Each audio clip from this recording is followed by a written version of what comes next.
París, 12 de junio de 1996. La luz del atardecer se filtraba a través de los amplios ventanales del Museo del Louvre, bañando las salas con un resplandor dorado que hacía brillar los marcos de los cuadros. Sophie Dubois, conservadora asistente de la sección de pintura francesa, consultó su reloj mientras recorría la sala de los estados. Quedaban apenas 20 minutos para el cierre del museo. «¿Y mamá, podemos ver la Gioconda una vez más antes de irnos?» La voz de Leo, uno de sus hijos gemelos de 9 años, interrumpió sus pensamientos.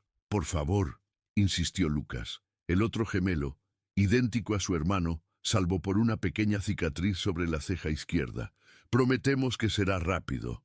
Sophie sonrió ante el entusiasmo de sus hijos. Había aprovechado que tenía que quedarse hasta tarde revisando el estado de conservación de algunas obras para traer a los niños con ella. Desde el divorcio con Philippe hacía 2 años, intentaba compensar su ausencia dedicándoles todo el tiempo posible. «Está bien, pero solo 5 minutos», accedió Sophie.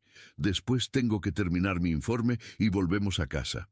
Los gemelos intercambiaron una mirada cómplice antes de adelantarse por el pasillo.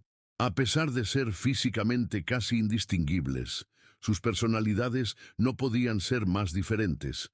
Leo, reflexivo y metódico. Lucas, impulsivo y curioso. La sala de los estados, donde se exhibía la Mona Lisa, estaba inusualmente vacía a esa hora. Solo un par de turistas rezagados contemplaban el famoso cuadro protegido tras su cristal blindado. «Esperen aquí mientras hablo con Jean-Pierre», indicó Sophie, señalando a uno de los guardias de seguridad. «No se muevan de este punto, ¿entendido?» Los niños asintieron obedientemente mientras su madre se alejaba a unos metros para consultar algo con el guardia. Sophie mantenía un ojo en sus hijos mientras discutía algunos detalles sobre el nuevo sistema de vigilancia que se instalaría la semana siguiente. Cuando se giró completamente hacia ellos 3 minutos después, los gemelos ya no estaban allí. «Leo, ¿Lucas?», llamó, pensando que se habrían movido a otro ángulo para ver mejor el cuadro. No hubo respuesta. «Probablemente se han ido a la sala contigua», comentó Jean-Pierre, notando su preocupación. «Usted sabe cómo son los niños». Sofía sintió, intentando controlar la ansiedad que comenzaba a crecer en su pecho. Revisó la sala adyacente, luego la siguiente y la siguiente. Nada. A las 18:30, el museo debía cerrar sus puertas. A las 18:45, todos los guardias de seguridad del Louvre habían sido alertados. A las 19:15, la policía francesa comenzaba a revisar las grabaciones de las cámaras de seguridad. A las 22:00, la desaparición de los gemelos Dubois se había convertido en una investigación nacional. Las cámaras mostraban a los niños de pie frente a la Mona Lisa a las 18:22. A las 18:23 se movían ligeramente hacia la derecha, saliendo parcialmente del encuadre. A las 18:24 ya no estaban en el campo visual de ninguna cámara. 63 segundos. Ese fue el tiempo que tomó que 2 niños desaparecieran sin dejar rastro en uno de los museos más vigilados del mundo. Los días siguientes fueron una pesadilla para Sophie. Las autoridades peinaron cada centímetro del museo, revisaron todos los vehículos que habían salido de la zona, interrogaron a cada visitante y empleado presente ese día. Philippe, que trabajaba como corresponsal en Bruselas, regresó inmediatamente a París para unirse a la búsqueda. «Tiene que haber una explicación», repetía Sophie, pasando noches en vela revisando las grabaciones una y otra vez. «No pueden simplemente haberse esfumado». La policía barajó diversas hipótesis: un secuestro meticulosamente planeado, una fuga voluntaria, descartada rápidamente dado que los niños estaban felices con su situación familiar, incluso teorías más inverosímiles sobre pasadizos secretos en el antiguo palacio. El inspector Gabriel Mercier, un veterano de la Brigada de Protección de Menores, lideraba la investigación. «Señora Dubois», le dijo a Sophie durante una de sus interminables entrevistas, Necesito que piense en cualquier detalle inusual, cualquier persona que mostrara interés en sus hijos en los días previos. Sophie negó con la cabeza. Ya se lo he dicho, todo era normal. Los niños iban al colegio, practicaban fútbol los miércoles, visitaban a su padre un fin de semana al mes, y en el museo, algún visitante o colega que les prestara especial atención. Sophie iba a negar nuevamente, cuando un recuerdo cruzó su mente. Hubo alguien, un hombre que vino varias veces en las últimas semanas. Siempre se detenía en la sala de los estados, pero no parecía particularmente interesado en la Mona Lisa. Pensé que quizás era un estudiante investigando otra obra menos conocida. Puede describirlo. Alto, delgado, cabello canoso, aunque no parecía mayor de 50 años. Llevaba siempre un abrigo oscuro, incluso cuando hacía calor, y tenía un acento no francés, quizás del este de Europa. El inspector Mercier tomó nota, pero parecía escéptico. Hoy buscaremos a este hombre, aunque coincide con la descripción de cientos de visitantes que recibe el museo diariamente. A medida que pasaban las semanas, la atención mediática disminuyó. Las pistas se agotaron una tras otra. La investigación se estancó. Sophie se negaba a rendirse. Contrató investigadores privados, consultó con videntes, a pesar de su naturaleza racional. Distribuyó carteles por toda Europa. Philippe dejó su trabajo en Bruselas y consiguió un puesto en París para estar cerca de la investigación. «Los encontraremos», le prometía a Sophie cada vez que la encontraba dormida sobre expedientes policiales. No importa cuánto tiempo lleve, pero el tiempo pasaba inexorablemente. 1 año, 2 años, 5 años. La vida de Sophie se había convertido en un limbo, suspendida entre la esperanza y la desesperación. Seguía trabajando en el Louvre, incapaz de alejarse del último lugar donde había visto a sus hijos, como si las antiguas paredes del museo guardaran un secreto que algún día revelarían. Y cada noche, antes de dormir, miraba las fotografías de Leo y Lucas, imaginando cómo serían ahora, dónde estarían, si sabrían cuánto los extrañaba, cuánto los amaba, cuánto los seguía buscando. París, marzo de 2016. Juliette Moreau ajustó con cuidado sus guantes de látex mientras observaba el lienzo frente a ella. A sus 34 años, se había labrado una sólida reputación como una de las mejores restauradoras del Louvre, especializada en pintura francesa del siglo XIX. El cuadro que tenía ante sí, Atardecer en Normandía, de Eugène Boudin, necesitaba una limpieza y restauración minuciosa antes de ser trasladado a una exposición temporal en Lyon. «Tómate tu tiempo con este», le había dicho su supervisor. «Es más importante la precisión que la rapidez». Juliette asintió, estudiando los suaves tonos del atardecer marino que Boudin había captado magistralmente. Durante las siguientes horas, trabajó meticulosamente, eliminando capas de barniz oxidado, consolidando pequeñas zonas con pérdida de pigmento, documentando cada paso del proceso. Cuando llegó el momento de examinar el marco, notó algo inusual. El respaldo de madera parecía haber sido manipulado en algún momento. Una esquina estaba ligeramente suelta, casi imperceptiblemente, pero suficiente para llamar la atención de su ojo entrenado. «Jean, ¿puedes venir un momento?», llamó a su asistente. «Creo que este marco ha sido alterado». Jean se acercó, ajustándose las gafas. «Tienes razón, y no parece una restauración oficial. No hay registro de intervenciones en el marco en la ficha técnica». Con extrema delicadeza, Juliette aflojó la esquina para examinar mejor la estructura. Fue entonces cuando lo vio. Un pequeño sobre amarillento, apenas del tamaño de una tarjeta postal, insertado entre el marco y el respaldo del cuadro. «¿Qué demonios?», murmuró, extrayendo cuidadosamente el sobre con pinzas. No llevaba destinatario ni remitente, solo una fecha escrita a mano en la esquina superior. 15/06/1996. Deberíamos informar a Conservation antes de abrirlo, sugirió Jan, siguiendo el protocolo.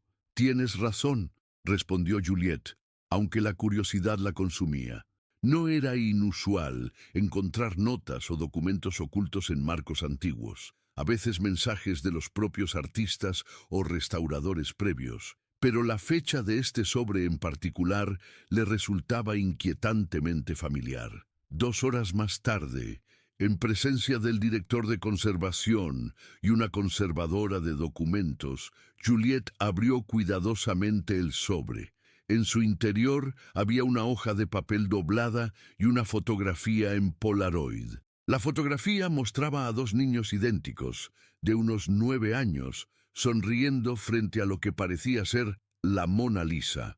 La conservadora de documentos la examinó con una lupa. Parece auténtica, probablemente de mediados de los 90 por el tipo de película, comentó. Juliet desplegó la nota con manos temblorosas. Estaba escrita a mano, en un francés elegante pero algo anticuado. Para quien encuentre este mensaje, los gemelos están a salvo. Fueron elegidos por su excepcional sensibilidad artística. No intentéis encontrarlos. Cuando llegue el momento adecuado, regresarán. El arte verdadero requiere sacrificio. Le Gardien. Un silencio pesado cayó sobre la sala mientras los 4 intercambiaban miradas de confusión y sorpresa. ¿Qué significa esto?, preguntó finalmente el director. Juliet sintió un escalofrío recorrer su espalda. Creo que se refiere a los gemelos Dubois, respondió. Desaparecieron en el Louvre en 1996. Fue un caso muy mediático. Yo tenía 14 años entonces, pero lo recuerdo perfectamente. ¿Dubois? El director palideció. ¿Sophie Dubois, nuestra conservadora jefe de pintura francesa? Juliet asintió. Sus hijos nunca los encontraron. La noticia del descubrimiento se propagó por el museo como un incendio. La policía fue contactada inmediatamente y el inspector Gabriel Mercier, ahora cerca de la jubilación, pero todavía obsesionado con el caso irresuelto de los gemelos Dubois, se presentó en el Louvre en menos de 1 hora. Mientras tanto, Sophie Dubois fue informada del hallazgo. A sus 57 años seguía siendo una mujer hermosa, aunque el dolor había dejado huellas imborrables en su rostro. 20 años de incertidumbre habían convertido su cabello castaño en una melena completamente plateada. Cuando le mostraron la fotografía, sus manos temblaron tanto que casi la deja caer. «Son ellos», susurró, acariciando las pequeñas caras sonrientes. «Mi Leo, mi Lucas». El inspector Mercier observaba cada una de sus reacciones. «¿Reconoce la letra, señora Dubois?» Sophie negó con la cabeza mientras leía la nota. «¿Le Gardien? ¿El guardián? ¿Qué significa esto?» «Eso es lo que intentaremos averiguar», respondió Mercier. «Esta es la primera pista real en 20 años, y apareció en el mismo lugar donde desaparecieron sus hijos». Sophie levantó la mirada, una chispa de esperanza encendida en sus ojos por primera vez en décadas. «¿Cree que podría significar que están vivos, que podrían regresar?» «No quiero darle falsas esperanzas», respondió Mercier con cautela. «Pero sí, esta nota sugiere que alguien se los llevó deliberadamente y que, al menos en ese momento, estaban a salvo». «Sensibilidad artística», leyó Sophie nuevamente. «Mis hijos siempre mostraron talento para el arte. Leo podía reproducir cualquier pintura que viera, con un detalle asombroso para su edad. Y Lucas tenía una forma única de ver los colores, como si pudiera percibir matices que nadie más notaba». Mercier tomó nota de estos detalles. «¿Alguna vez comentó esto con alguien en el museo? ¿Algún colega que mostrara especial interés?» Sophie frunció el ceño, esforzándose por recordar. «Había un conservador visitante que vino de Europa del Este poco antes de la desaparición. Mostró interés cuando mencioné las habilidades de mis hijos durante una visita escolar, pero se marchó poco después del incidente. La policía lo investigó entonces y no encontró nada sospechoso. Necesitamos revisar todos los expedientes nuevamente», decidió Mercier, y examinar este cuadro en particular. ¿Por qué alguien escondería esta nota precisamente detrás de Atardecer en Normandía? Debe haber alguna conexión. En los días siguientes, el museo se convirtió en el centro de una intensa investigación. El equipo técnico analizó la nota, la fotografía y el marco del cuadro en busca de huellas dactilares o ADN. Los especialistas estudiaron la historia de la pintura de Boudin, buscando conexiones con la desaparición. Juliette, que había encontrado la nota, se sumergió en los archivos del museo, revisando todos los registros de traslados y restauraciones del cuadro desde 1996. «¿Hay algo extraño?», le comentó a Mercier una tarde, mientras revisaban documentos en una de las oficinas del museo. Según los registros, Atardecer en Normandía estuvo en préstamo en un museo de Praga desde 1994 hasta 1998. Pero hay una discrepancia en la documentación. El formulario de regreso está fechado en junio de 1996, no en 1998, como indica el acuerdo original. Junio de 1996, Mercier se inclinó sobre los papeles. Los gemelos desaparecieron el 12 de junio. Exacto. Y el cuadro habría sido procesado por el Departamento de Recepción entre el 13 y el 15 de junio, según nuestros protocolos. Así que alguien podría haber ocultado la nota durante ese proceso, concluyó Mercier. ¿Quién estaba a cargo de recepción en ese momento? Juliette consultó otro registro. Un tal Viktor Novak. Era un conservador visitante de República Checa. Estuvo aquí solo 6 meses. Mercier sintió que las piezas comenzaban a encajar. El hombre del este de Europa que mencionó Sophie. Hay más, continuó Juliette. Novak estaba especializado en técnicas de restauración innovadoras. Según su currículum, había trabajado previamente para la Academia de Bellas Artes de Praga, pero también para una institución privada llamada Le Cercle des Arts Perdus. El Círculo de las Artes Perdidas, tradujo Mercier. Nunca he oído hablar de ellos, yo tampoco, y no aparecen en ninguna base de datos oficial de instituciones artísticas. Mercier sacó su teléfono y marcó un número. Necesito que busquen todo lo relacionado con Viktor Novak y una organización llamada Le Cercle des Arts Perdus, y contacten con las autoridades checas inmediatamente. Mientras esperaban los resultados de estas averiguaciones, Sophie se mantenía en un estado de agitación constante, alternando entre esperanza y temor. ¿Estaban sus hijos realmente vivos? ¿Dónde habían estado todos estos años? ¿Por qué alguien se los habría llevado por su sensibilidad artística? Philippe, que nunca había perdido contacto con Sophie, a pesar de su divorcio, volaba frecuentemente desde Bruselas para acompañarla durante este nuevo capítulo de su interminable pesadilla. Si están vivos, los encontraremos, le aseguraba, sosteniendo su mano durante las largas reuniones con la policía. Esta vez tenemos algo concreto, y efectivamente, por primera vez en 20 años, tenían una dirección clara donde buscar, un nombre, una pista tangible que seguir. La pregunta era, ¿a dónde los llevaría?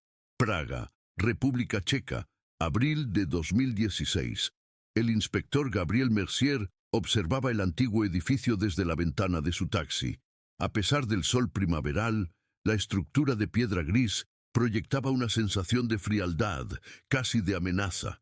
Según la dirección que habían obtenido, aquí había funcionado el misterioso Círculo de las Artes Perdidas, hasta principios de los 2000. Parece abandonado, comentó Sophie, sentada a su lado. Mercier había intentado disuadirla de acompañarlo a Praga, argumentando que la investigación podría ser peligrosa o, más probablemente, decepcionante. Pero Sophie había sido inflexible. He esperado 20 años. No me quedaré en París mientras otros buscan a mis hijos. El edificio resultó ser actualmente la sede de una empresa de software, cuyos empleados parecían completamente ajenos a su historia previa. La recepcionista, una joven que apenas habría nacido cuando los gemelos desaparecieron, los miró con confusión cuando preguntaron por Le Cercle. Lo siento, nunca he oído hablar de esa organización. Estamos aquí desde 2008. Por suerte, las autoridades checas habían sido más útiles. El detective Karel Novotny los esperaba en una cafetería cercana, con una carpeta de documentos sobre la mesa. Inspector Mercier, señora Dubois, saludó en un francés con fuerte acento.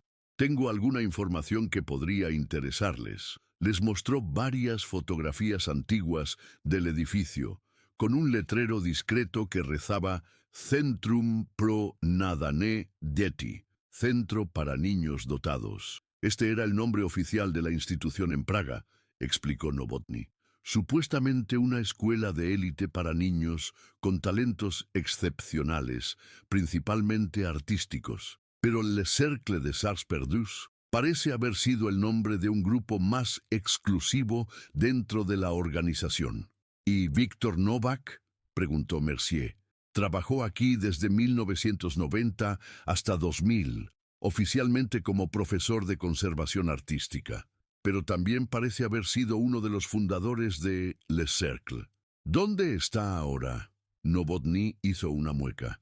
Esa es la parte complicada. Oficialmente, murió en 2001.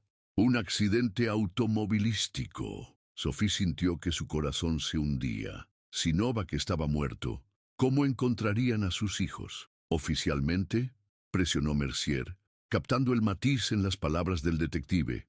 Encontramos algunas inconsistencias en el informe del accidente. Y hay registros que sugieren que alguien con su misma fecha de nacimiento, pero diferente nombre, entró en Austria en 2002. ¿Cree que fingió su muerte? Es posible. También encontramos esto. Novotny les mostró una fotografía grupal, aparentemente de un evento del centro. En ella se veían varios adultos rodeados de niños de diversas edades. Esto fue tomado en 1998. Sophie se inclinó sobre la imagen, escrutando cada rostro infantil, buscando rasgos familiares. «No veo a mis hijos», dijo finalmente, con voz temblorosa. «No todos los niños participaban en eventos públicos», explicó Novotny. Según nuestras investigaciones, el centro tenía dos programas, uno visible, legítimo, y otro más reservado. ¿A qué se refiere con más reservado?, preguntó Sophie, alarmada. «No tenemos pruebas de actividades ilegales», aclaró rápidamente el detective. «Pero algunos antiguos empleados han mencionado un grupo selecto de niños que recibían formación especial. Estos niños raramente se mezclaban con los demás y tenían tutores exclusivos». «¿Qué tipo de formación?», insistió Mercier. «Arte, principalmente, pero con un enfoque poco convencional. Algo relacionado con la percepción pura y la comunión con las obras maestras. Suena casi místico». Sophie pensó en la nota encontrada tras el cuadro, elegidos por su excepcional sensibilidad artística. ¿Era esto a lo que se refería? ¿Hay algún registro de niños franceses en el centro durante ese periodo?, preguntó Mercier. «Ninguno oficial. Pero encontramos esto en los archivos de inmigración». Novotny les mostró un documento de entrada a la República Checa, fechado el 20 de junio de 1996. Dos niños, supuestamente hijos de Víctor Novak, entraron al país con él, Leonard y Luka Novak. Sophie ahogó un grito. «Leo y Lucas», susurró. «Los nombres son demasiado similares para ser coincidencia», asintió Mercier. «¿Hay fotografías adjuntas a estos documentos?». «Desafortunadamente, no, pero hay otra cosa interesante. El centro cerró abruptamente en 2001, poco después de la supuesta muerte de Novak. Los niños fueron transferidos a otras instituciones o devueltos a sus familias, excepto un grupo de 6 que, según los registros, fueron enviados a una institución asociada en Austria». «¿Qué institución?». «Eso es lo que no hemos podido determinar. Los registros son vagos. Solo mencionan una academia de artes cerca de Salzburgo». Sophie miró a Mercier, una chispa de esperanza renovada en sus ojos. Austria. Tenemos que ir a Austria. Salzburgo, una semana después. La búsqueda en Austria resultó ser más complicada de lo que esperaban. No existía ningún registro oficial de una academia de artes vinculada al centro de Praga. Sin embargo, tras días de investigación exhaustiva, encontraron referencias a una propiedad en las afueras de la ciudad, una antigua mansión que había pertenecido a una fundación artística privada llamada Atelier Lumière. La mansión, situada en un valle a 30 kilómetros de Salzburgo, estaba ahora abandonada. Cuando Sophie y Mercier llegaron, acompañados por un detective austríaco, encontraron un edificio imponente pero descuidado, con jardines invadidos por la maleza y ventanas tapiadas. «Parece que nadie ha estado aquí en años», comentó el detective austríaco mientras forzaban una entrada lateral. El interior contaba una historia diferente. Aunque cubierto de polvo, el edificio conservaba claras evidencias de su función pasada, estudios de arte con caballetes aún en su sitio, habitaciones que habían sido dormitorios, una biblioteca con estanterías vacías, pero que claramente había albergado una colección significativa. En lo que parecía haber sido el salón principal, varias pinturas permanecían colgadas, cubiertas con sábanas para protegerlas del polvo. Sophie se acercó a una de ellas y retiró la tela con cuidado. Era una reproducción de Atardecer en Normandía, idéntica al original, salvo por un detalle. En la playa, apenas visibles, había dos pequeñas figuras que no existían en la pintura de Boudin. «Dos niños», murmuró Sophie, sintiendo que sus piernas flaqueaban. Mercier examinó las otras pinturas. Todas eran reproducciones de obras famosas, todas con la adición de las dos pequeñas figuras. Una búsqueda más exhaustiva de la mansión reveló un cuarto oculto tras una biblioteca giratoria, como en las novelas de misterio. En su interior encontraron documentos, fotografías y diarios, entre ellos un manifiesto titulado Le Cercle des Arts Perdus, Principios y Objetivos. El arte verdadero trasciende la mera representación, comenzaba el texto. El artista excepcional no solo ve, sino que se convierte en parte de lo que contempla. Nuestro objetivo es identificar y cultivar a aquellos raros individuos que poseen esta capacidad innata de comunión con las obras maestras. A través de técnicas específicas de concentración y percepción expandida, estos individuos pueden experimentar el arte de formas que el espectador común nunca comprenderá. El manifiesto continuaba describiendo un programa de formación que combinaba técnicas artísticas tradicionales con métodos poco ortodoxos de inmersión perceptual y desplazamiento cognitivo. «Suena casi como un culto», comentó Mercier. «O una filosofía artística extremadamente elitista», añadió Sophie, revisando otros documentos. «Aquí hay algo sobre sujetos excepcionales y gemelos armónicos». El texto describía cómo los gemelos idénticos a veces poseían una capacidad única para compartir percepciones y experimentar el arte simultáneamente desde perspectivas complementarias. Esto explicaría por qué se interesaron específicamente en Leo y Lucas, dijo Sophie, con una mezcla de horror y fascinación. ¿Pero qué les hicieron exactamente? La respuesta, o al menos parte de ella, apareció en un diario fechado entre 2001 y 2004, escrito por alguien que firmaba como V.N., presumiblemente Víctor Novak. En él describía los progresos de varios sujetos, referidos solo por iniciales. L y L continúan mostrando los resultados más prometedores, decía una entrada de 2002. Su capacidad para sumergirse en la obra es extraordinaria. Ayer, durante el experimento con el Boudin, ambos reportaron no solo ver el atardecer, sino sentir la brisa marina, oler la sal, escuchar las olas. La inducción duró 47 minutos, un nuevo récord. Cuando regresaron, pudieron reproducir detalles del cuadro que son invisibles a simple vista, incluyendo trazos subyacentes que Boudin cubrió en la versión final. Otra entrada, más inquietante, de 2003. Incidente durante el experimento con Vermeer. L1 permaneció dentro por casi 2 horas, mientras L2 mostraba signos de angustia extrema. Cuando finalmente logramos extraerlos, L1 habló en holandés del siglo XVII durante casi un día, y L2 no reconocía a nadie del equipo. ¿Hemos ido demasiado lejos? ¿Es posible que la inmersión esté provocando una fragmentación de identidad? Necesitamos ajustar el protocolo. Sophie dejó caer el diario, horrorizada. ¿Qué les estaban haciendo a mis hijos? Parece algún tipo de sugestión hipnótica extrema, aventuró Mercier. Los estaban entrenando para entrar mentalmente en las pinturas. Pero eso es imposible, objetó Sophie. La sugestión y la imaginación guiada pueden ser herramientas poderosas, respondió Mercier, especialmente en mentes jóvenes y receptivas. No creo que literalmente entraran en los cuadros, pero podrían haber desarrollado una capacidad extraordinaria para visualizar e imaginar detalles. ¿Por qué?, preguntó Sophie, con lágrimas de rabia y dolor. ¿Por qué hacerles esto a unos niños? No encontraron una respuesta clara a esa pregunta entre los documentos, pero las últimas entradas del diario, de finales de 2004, sugerían que el proyecto estaba llegando a su fin.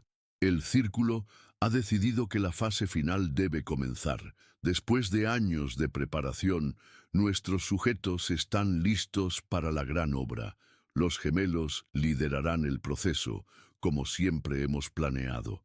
He expresado mis reservas. Son aún jóvenes, apenas 17 años, pero la decisión está tomada. En 6 meses sabremos si todo nuestro trabajo ha valido la pena. Esta era la última entrada. No había más información sobre la misteriosa gran obra o el destino de los gemelos. ¿Qué pudo haber pasado después?, se preguntó Sophie en voz alta, hojeando frenéticamente el resto del diario, buscando páginas adicionales que pudieran haberse desprendido. El atelier cerró abruptamente en 2005, señaló el detective austríaco, revisando unos documentos oficiales que había encontrado en otra habitación. No hay registros de a dónde fueron los residentes. Mercier examinaba con atención una serie de fotografías encontradas en una carpeta. Mostraban a varios adolescentes en lo que parecían sesiones de estudio o entrenamiento. En algunas podía distinguirse a 2 jóvenes idénticos, de unos 15 o 16 años. ¿Son ellos?, preguntó, mostrándole una de las imágenes a Sophie. Ella la tomó con manos temblorosas. Los jóvenes se parecían mucho a Philippe, con sus mismos ojos penetrantes y mandíbula definida. Aunque habían pasado años desde que los vio como niños, el corazón de una madre no olvida. Sí, susurró, son mis hijos. La confirmación visual de que Leo y Lucas habían estado vivos al menos hasta 2004 fue tanto un alivio como una nueva fuente de angustia. ¿Dónde estarían ahora? ¿Qué les habría ocurrido después de la misteriosa fase final? De regreso en París, Mercier amplió la investigación. Ahora que tenían nombres, pero fotografías recientes y una comprensión más clara de la organización que había tomado a los gemelos, podían realizar búsquedas más específicas. Hemos rastreado todos los movimientos conocidos de Víctor Novak después de 2005, informó a Sophie durante una reunión en su oficina en la Brigada de Protección de Menores. Viajó extensamente bajo diversos alias. Víctor Neumann, Vincent Noir, siempre variaciones de sus iniciales. Italia, Grecia, España, incluso Japón, durante un periodo. ¿Y mis hijos? No hay registros claros, pero encontramos indicios de 2 jóvenes que lo acompañaban en algunos de estos viajes, siempre en lugares con importantes museos o colecciones de arte. La nota decía que regresarían cuando llegara el momento adecuado, recordó Sophie. Han pasado 20 años. ¿Qué momento están esperando? Juliette que se había convertido en una aliada invaluable en la investigación gracias a su conocimiento del mundo del arte, intervino. He estado investigando sobre este Cercle des Arts Perdus en foros especializados y textos de historia del arte. Parece que tienen raíces que se remontan al siglo XIX. Originalmente era un grupo de artistas y críticos que creían en una conexión trascendental entre el observador y la obra de arte. ¿Una secta artística?, preguntó Mercier. Más bien una escuela filosófica extremadamente elitista, corrigió Juliette. Creían que ciertas personas poseían una sensibilidad especial que les permitía experimentar el arte de manera más profunda que el resto. Con el tiempo, esta filosofía evolucionó hacia métodos cada vez más experimentales. ¿Cómo entrenar a niños para entrar en pinturas?, preguntó Sophie con amargura. Exactamente. Parece que en algún momento su búsqueda se volvió casi alquímica. Querían transformar la experiencia artística en algo literal, trascender la barrera entre observador y obra. Eso es imposible, insistió Mercier. Por supuesto, coincidió Juliette. Pero las personas pueden convencerse de cosas extraordinarias, especialmente cuando están inmersos en sistemas de creencias cerrados, y pueden hacer que otros, particularmente niños impresionables, también lo crean. Sophie intentaba procesar toda esta información, buscando algo, cualquier pista que pudiera llevarla a sus hijos. La nota mencionaba un regreso. ¿Por qué ahora? ¿Por qué dejar esa nota específicamente detrás de Atardecer en Normandía? Juliette reflexionó un momento. El Louvre está organizando una retrospectiva de Boudin para finales de este año, coincidiendo con el 200 aniversario de su nacimiento. Atardecer en Normandía será la pieza central. Los tres intercambiaron miradas, la misma idea formándose simultáneamente. La exposición, dijo Mercier, ese podría ser el momento adecuado que están esperando. París, octubre de 2016. La inauguración de la exposición Eugène Boudin, maestro de cielos y mares, prometía ser uno de los eventos culturales más importantes del año. El Gran Palais había sido transformado para albergar la mayor retrospectiva jamás realizada de la obra del pintor francés, considerado precursor del impresionismo y mentor de Claude Monet. Para Sophie, cada día desde el descubrimiento de la nota había sido una tortura de esperanza y ansiedad. A medida que se acercaba la fecha de inauguración, apenas podía dormir, imaginando diferentes escenarios de reencuentro con sus hijos, ahora convertidos en hombres de 29 años. ¿La reconocerían? ¿Querrían volver con ella? ¿O estarían tan inmersos en el extraño mundo del círculo que la verían como una extraña? El inspector Mercier había organizado un operativo discreto para la noche de la inauguración. Agentes de civil estarían dispersos entre los invitados, atentos a cualquier persona que coincidiera con la descripción actualizada de los gemelos o de Víctor Novak. No intervendremos a menos que sea absolutamente necesario, le había explicado a Sophie. Si sus hijos asisten voluntariamente, queremos darles la oportunidad de acercarse a usted por su propia voluntad. Philippe también estaría presente, fingiendo cubrir el evento para su periódico. Después de todo el sufrimiento compartido, Sophie y él habían recuperado una conexión profunda, unidos por el dolor y ahora por la esperanza. La noche llegó finalmente.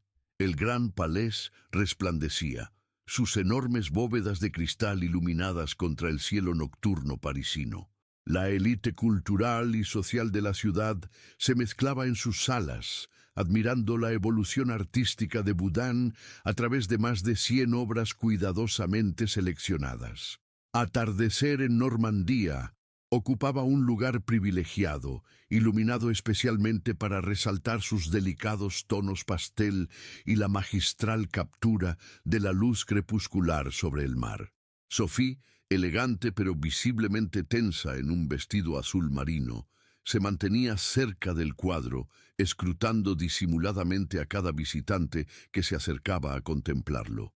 «Relájate», le susurró Juliette, que la acompañaba como apoyo. «Si van a venir, lo harán a su debido tiempo». La noche avanzaba sin incidentes. Sophie comenzaba a perder la esperanza cuando notó a dos hombres jóvenes entrando en la sala. Idénticos, altos, con el cabello oscuro recogido en una coleta discreta y vestidos con trajes negros perfectamente cortados. No necesitaba ver sus rostros de cerca para saber que eran ellos. Una madre sabe. Los gemelos recorrieron la sala metódicamente, deteniéndose ante cada obra, conversando en voz baja entre ellos. No parecían estar buscando a nadie, solo absortos en las pinturas. Sophie sentía que su corazón iba a explotar. Quería correr hacia ellos, abrazarlos, decirles cuánto los había extrañado, cuánto los amaba, pero el miedo la paralizaba. ¿Y si huían? Mercier, que había notado su reacción, se acercó disimuladamente. ¿Son ellos? Sophie solo pudo asentir, sin apartar la mirada de sus hijos. Finalmente, los gemelos llegaron frente a Atardecer en Normandía. Se detuvieron más tiempo que ante cualquier otra obra, observándola con una intensidad casi sobrenatural. Fue entonces cuando uno de ellos, el que Sophie intuitivamente reconoció como Leo, giró lentamente la cabeza y miró directamente hacia ella. Sus ojos se encontraron a través de la sala. 20 años de separación se disolvieron en ese instante. Leo tocó suavemente el brazo de su hermano. Lucas también se giró y su mirada se fijó en Sophie. No hubo reconocimiento inmediato en sus ojos, solo curiosidad. Sophie dio un paso adelante y luego otro, acercándose lentamente, como si temiera que pudieran desvanecerse nuevamente si hacía un movimiento brusco. A 3 metros de distancia, se detuvo. «Leo», susurró. «Lucas». Los gemelos intercambiaron una mirada, una de esas comunicaciones silenciosas que siempre habían compartido. «Nos llaman Leo y Luis ahora», dijo uno de ellos, con una voz suave y un acento que Sophie no pudo identificar. «Pero ustedes nos conocían como Leo y Lucas. ¿Nos recuerdan?», preguntó Sophie, con la voz quebrada. «No exactamente», respondió el otro gemelo. «Tenemos impresiones, fragmentos, una mujer que nos leía cuentos, un apartamento con vistas al Sena. Nos dijeron que nuestra madre había muerto», continuó el primero. «Pero siempre sentimos que algo no encajaba en esa historia. Y luego, hace unos años, descubrimos la verdad». «¿Víctor Novak?», comenzó Sophie. «Él murió hace 3 años», respondió uno de los gemelos. «Un derrame cerebral. En sus últimos días confesó lo que había hecho. Nos mostró recortes de periódicos sobre nuestra desaparición. Nos contó cómo nos había llevado del Louvre. Dijo que había sido por nuestro bien», añadió el otro, con una expresión indescifrable. «Que teníamos un don que no podía desperdiciarse, que necesitábamos una formación que nadie más podía proporcionarnos». Sophie sentía lágrimas corriendo por sus mejillas. «Los busqué», logró decir. «Nunca dejé de buscarlos». «Lo sabemos», respondió uno suavemente. «Encontramos las entrevistas, los carteles, todo el rastro de su búsqueda. Por eso dejamos la nota». «¿Por qué esperar tanto tiempo?», preguntó Sophie. Los gemelos intercambiaron otra mirada, y por primera vez, Sophie notó algo extraño en sus ojos, una profundidad inusual, como si hubieran visto más de lo que cualquier persona de su edad debería. «Necesitábamos tiempo», respondió uno, «para procesar lo que nos habían hecho, lo que nos habían enseñado, para decidir quiénes éramos realmente. Y necesitábamos completar algo», añadió el otro. «Sí, un trabajo que comenzamos hace mucho tiempo. La gran obra», murmuró Sophie, recordando el diario de Novak. Los gemelos asintieron simultáneamente. Así la llamaba él. «¿Qué es?», preguntó Sophie, temiendo la respuesta. «Es difícil de explicar», comenzó uno de ellos. «Durante años nos entrenaron para ver el arte de una manera diferente. Para experimentarlo más allá de la simple observación, Nos enseñaron a descomponer cada pincelada, cada capa de pigmento, cada decisión del artista, continuó el otro, a reconstruir mentalmente el proceso creativo, a sentir lo que el artista sentía. Al principio pensamos que era solo un método educativo extremo, explicó el primero, pero Víctor y el círculo creían que era algo más. Creían que podíamos establecer una conexión directa con la mente del artista a través de su obra, trascender el tiempo y el espacio. Eso es imposible, dijo Sophie. Por supuesto que lo es, coincidió uno de los gemelos con una sonrisa triste. Pero a los 10 años, cuando te separan de tu familia y te rodean de adultos que te convencen de que posees un don extraordinario, comienzas a creerlo. ¿Y ahora?, preguntó Sophie, sintiendo una mezcla de alivio y confusión. ¿Ya no creen en eso? Los gemelos guardaron silencio por un momento. Lo que creemos, dijo finalmente uno, es que nos robaron nuestra infancia, nuestra identidad, nuestra familia. Nos convirtieron en instrumentos de una filosofía retorcida, pero también nos dieron una percepción del arte que muy pocos poseen, añadió el otro, una sensibilidad que, despojada de toda la mitología que la rodeaba, sigue siendo valiosa. Sophie no sabía qué decir. Frente a ella estaban sus hijos, pero también dos desconocidos, moldeados por experiencias que ella nunca podría comprender completamente. La gran obra, insistió. ¿Qué es exactamente? Un catálogo, respondió uno de ellos con una sonrisa irónica. El catálogo definitivo de las técnicas y métodos de Eugène Boudin, reconstruidos a través de un estudio exhaustivo de todas sus obras conocidas. Durante años viajamos por todo el mundo estudiando cada Boudin accesible, explicó el otro, analizando su evolución técnica, sus influencias, sus innovaciones. El objetivo de Víctor era publicar un trabajo que revolucionara nuestra comprensión del artista. Y lo hemos completado, concluyó el primero. Pero no para el círculo, sino para nosotros mismos, para cerrar ese capítulo de nuestras vidas. Sophie intentaba procesar todo esto. ¿Y ahora qué sigue? Los gemelos se miraron nuevamente, como consultándose mutuamente. Eso depende, respondió uno. ¿Todavía hay espacio en su vida para nosotros? Sophie sintió que su corazón se expandía hasta casi doler. Siempre, respondió con voz temblorosa.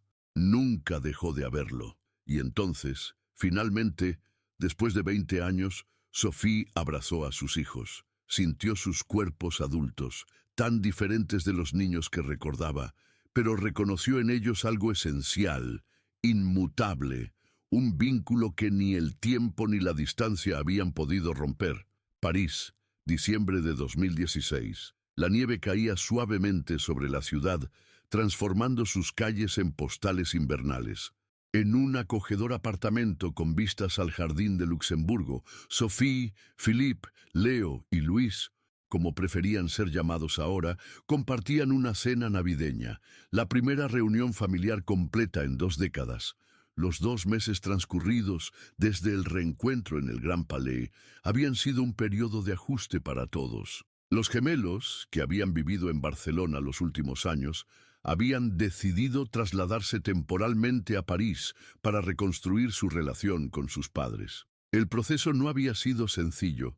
Había momentos de conexión profunda seguidos por periodos de distanciamiento, conversaciones íntimas interrumpidas por silencios incómodos. 20 años no se recuperan en un día. ¿Más vino?, ofreció Philippe, sosteniendo una botella de Bordeaux. Leo asintió extendiendo su copa. Por cierto, recibimos una respuesta del Museo Thyssen sobre el manuscrito. Están interesados en publicarlo. El manuscrito al que se refería era La metodología oculta de Boudin, el extenso trabajo que los gemelos habían completado documentando las técnicas del pintor. Tras mucha reflexión, habían decidido publicarlo bajo sus propios términos, despojado de las interpretaciones místicas del círculo, pero conservando los valiosos descubrimientos técnicos. Es extraordinario lo que han logrado, comentó Sophie. He visto historiadores del arte con décadas de experiencia que no poseen la mitad de su comprensión sobre Boudin. Tuvimos una educación intensiva, respondió Louis, con una sonrisa irónica. Sophie aún luchaba para reconciliar sus sentimientos sobre lo que les había ocurrido a sus hijos. Por un lado, había un dolor y una rabia inconmensurables por todo lo que les habían robado. Por otro, no podía negar que se habían convertido en hombres excepcionales, con una profundidad y sensibilidad extraordinarias. ¿Han pensado en lo que harán después?, preguntó Philippe. ¿Volverán a Barcelona? Los gemelos intercambiaron una de sus miradas comunicativas. De hecho, comenzó Leo, hemos recibido una propuesta interesante del Louvre. Sofía alzó las cejas, sorprendida. Del Louvre. Juliette nos puso en contacto con el Departamento de Conservación, explicó Louis. Están fascinados con nuestro trabajo sobre Boudin y nos han ofrecido posiciones como consultores para un proyecto de restauración. ¿Y han aceptado?, preguntó Sophie, intentando ocultar su esperanza de que se quedaran en París. Estamos considerándolo, respondió Leo. Sería significativo trabajar en el lugar donde comenzó todo. Un silencio reflexivo siguió a estas palabras. El Louvre representaba tanto el trauma de la separación como la posibilidad de un nuevo comienzo. Hay algo más que deberían saber, dijo Louis después de un momento. Algo que no les hemos contado sobre el círculo y lo que nos hicieron. Sophie y Philippe intercambiaron una mirada preocupada. Durante nuestra formación, continuó Luis, no éramos solo Leo y yo. Había otros 4 jóvenes que formaban parte del mismo programa especial. Los llamaban Les 6 Voyageurs, los 6 viajeros, añadió Leo, cada uno seleccionado por su sensibilidad particular hacia diferentes periodos o estilos artísticos. ¿Qué les pasó a ellos?, preguntó Philippe. 2 abandonaron el programa cuando tenían unos 15 años. Sus familias los encontraron, de alguna manera, explicó Louis. Los otros 2 continuaron con nosotros hasta el final. ¿Y dónde están ahora? Leo vaciló antes de responder. No estamos completamente seguros. Después de la muerte de Víctor, el círculo comenzó a fragmentarse. Algunos miembros querían continuar con métodos más extremos. Otros, como nosotros, querían alejarse de todo eso. Métodos más extremos, presionó Sophie, sintiendo un escalofrío. Los gemelos intercambiaron otra mirada, como decidiendo cuánto revelar. El círculo siempre creyó que la conexión entre observador y obra podía trascender lo puramente mental, explicó finalmente Leo. En los últimos años, algunos miembros comenzaron a experimentar con sustancias psicoactivas, técnicas de privación sensorial, incluso estimulación eléctrica cerebral. Todo en busca de la experiencia definitiva, continuó Louis. Una fusión total con la obra de arte. Eso es terrible, murmuró Sophie, horrorizada. ¿Y ustedes? Nosotros nos negamos a participar, respondió Leo firmemente. Habíamos comenzado a cuestionar todo el fundamento filosófico del círculo. Víctor intentó persuadirnos, pero para entonces ya éramos adultos, capaces de tomar nuestras propias decisiones. Fue después de nuestra negativa que Víctor sufrió el derrame, añadió Louis. En sus últimos días, como les contamos, nos reveló la verdad sobre nuestros orígenes. Creo que fue su forma de redimirse. Sophie procesaba esta información, sintiendo simultáneamente alivio, porque sus hijos hubieran escapado de experimentaciones más peligrosas y angustia por lo que habrían sufrido otros jóvenes. ¿Creen que deberíamos informar a las autoridades?, preguntó Philippe. Si hay otros jóvenes en peligro, ya lo hicimos, respondió Leo. Después de la muerte de Víctor, proporcionamos toda la información que teníamos a la Interpol. Tenemos entendido que cerraron varias instalaciones en Europa del Este y Asia, pero el círculo existe desde hace generaciones, añadió Louis. Es más una filosofía que una organización formal. Incluso si sus instalaciones físicas son clausuradas, sus ideas persistirán. Philip frunció el ceño. ¿Y eso no les preocupa? ¿No temen que puedan intentar contactarlos nuevamente? Los gemelos sonrieron, una sonrisa idéntica que contenía una confianza tranquila. Ya no somos niños vulnerables, respondió Leo. Conocemos todos sus métodos, sus filosofías, sus técnicas de persuasión. Y lo más importante, conocemos la verdad detrás de sus grandiosas afirmaciones. Nos entrenaron para ver más allá de las apariencias, añadió Luis. Irónicamente, esa misma habilidad nos permitió eventualmente ver a través de sus manipulaciones. Sophie miró a sus hijos con una mezcla de dolor y orgullo. Habían sobrevivido a una experiencia extraordinaria. Habían preservado su humanidad y su capacidad de discernimiento en circunstancias que habrían quebrado a muchos. Hay algo más, dijo Leo después de un momento. Algo que encontramos entre los papeles de Víctor después de su muerte. Luis se levantó y extrajo un sobre de su maletín. Pensamos que deberían verlo. Sophie tomó el sobre con manos temblorosas. En su interior encontró varias fotografías antiguas. En la primera, un hombre joven con barba posaba junto a una mujer en lo que parecía ser una galería de arte. Sophie ahogó un grito al reconocerse a sí misma, 20 años más joven, junto a Víctor Novak. No lo recuerdo, murmuró desconcertada. Según las notas de Víctor, te conoció durante una exposición en la Galería Lafayette en 1994, explicó Leo. Quedó impresionado por tu conocimiento sobre técnicas de restauración. Pero eso fue antes de que los gemelos nacieran, señaló Philip, confundido. Hay más, indicó Louis. La siguiente fotografía mostraba a Sophie en lo que parecía una cafetería embarazada, conversando animadamente con Víctor. Esto es imposible, susurró Sophie. Nunca tuve una relación con este hombre.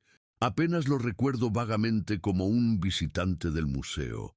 Víctor escribió extensamente sobre ti en sus diarios, dijo Leo suavemente.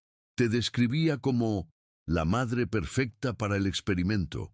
Aparentemente, te observó durante tu embarazo, fascinado porque esperabas gemelos. ¿Me estaba acosando?, preguntó Sophie, horrorizada.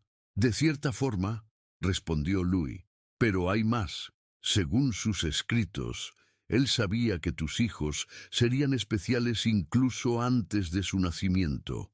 ¿Cómo podría saberlo?, cuestionó Philip. Los gemelos intercambiaron una mirada significativa. Porque Víctor Novak era nuestro padre biológico, reveló finalmente Leo. Un silencio absoluto cayó sobre la habitación. Sophie sentía que el mundo se desmoronaba bajo sus pies. Eso es imposible, logró decir finalmente. Philip es su padre. Nos conocimos en la universidad. Estuvimos juntos hasta que los niños tenían 7 años. Genéticamente, Philip no es nuestro padre, dijo Louis con suavidad. Víctor incluyó pruebas de ADN en sus archivos. Son concluyentes. Pero, ¿cómo? Sophie no podía procesar lo que estaba escuchando. No lo sabemos con certeza, admitió Leo. Víctor no da detalles en sus diarios. Solo menciona que aseguró su participación en el experimento, antes incluso de que supieras que estabas embarazada. ¿Estás sugiriendo que de alguna manera interfirió con mi embarazo? La voz de Sophie temblaba de horror e indignación.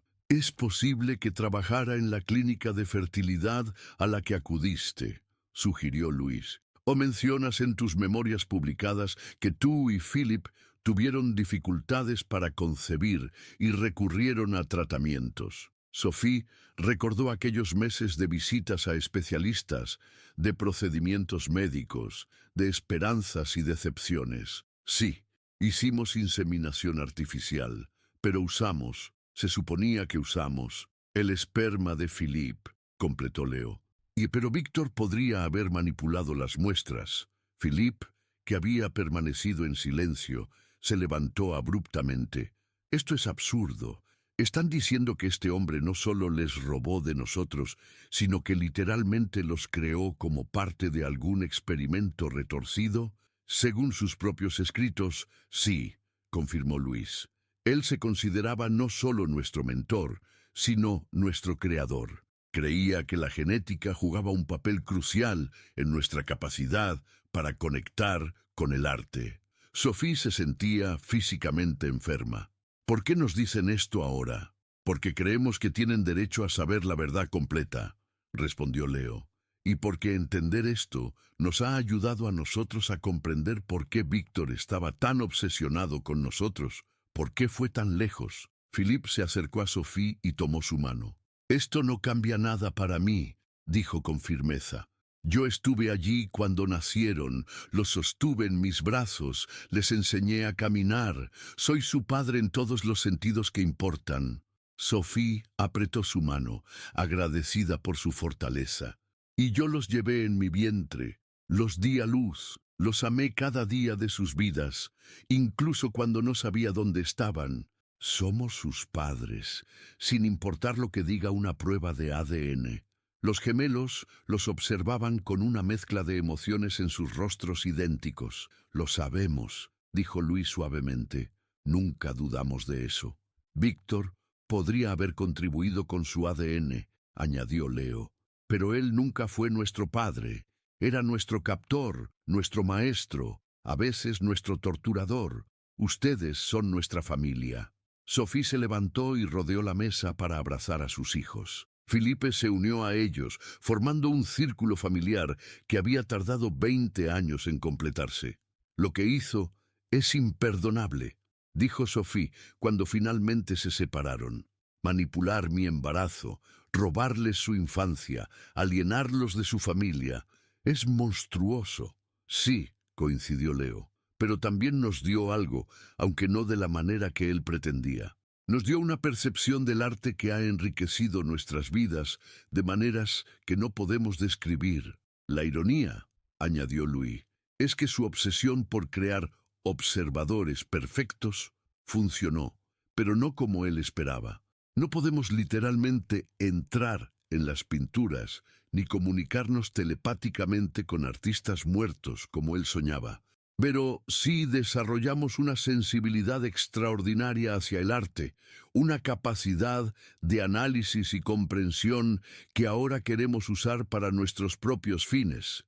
Sophie los miró con una nueva comprensión. Sus hijos habían tomado algo concebido en la obsesión y la manipulación y lo habían transformado en algo valioso y personal.